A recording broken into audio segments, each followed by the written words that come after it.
5500. గుజరాత్ లోని సోమనాథ్ నాగేశ్వర్ జ్యోతిర్లింగం దర్శనం చేసుకుంటాము. Duration 1.5 days. నేను ఎంపీలోని ఓంకారేశ్వర్ ఉజ్జయిన్ మహంకాల్ చూసుకొని డైరెక్ట్ భోపాల్ నుంచి ద్వారకా వెళ్ళిపోయాను.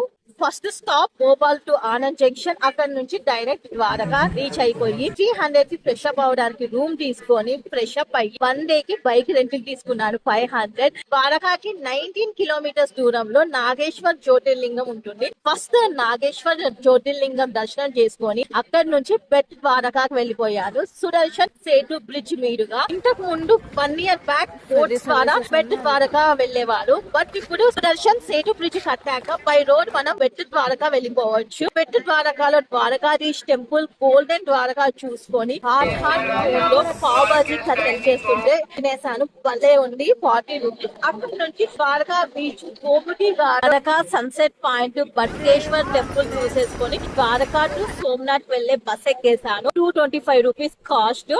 బయట సోమనాథ్ దర్శనం చేసేసుకొని ఫ్రీగా 250 rupees ఆటో వారికి ఇస్తే సోమనాథ్ కి దగ్గరలో ఉన్న పాన్గంగా అండ్ పాలికా టీటు చూపించారు. అక్కడ నుంచి వేర్వార్ రైల్వే స్టేషన్ కి వచ్చేసి అహ్మదాబాద్ కి వెళ్లే ట్రైన్ ఎక్కేసాను. వారణాసి వెళ్దామని.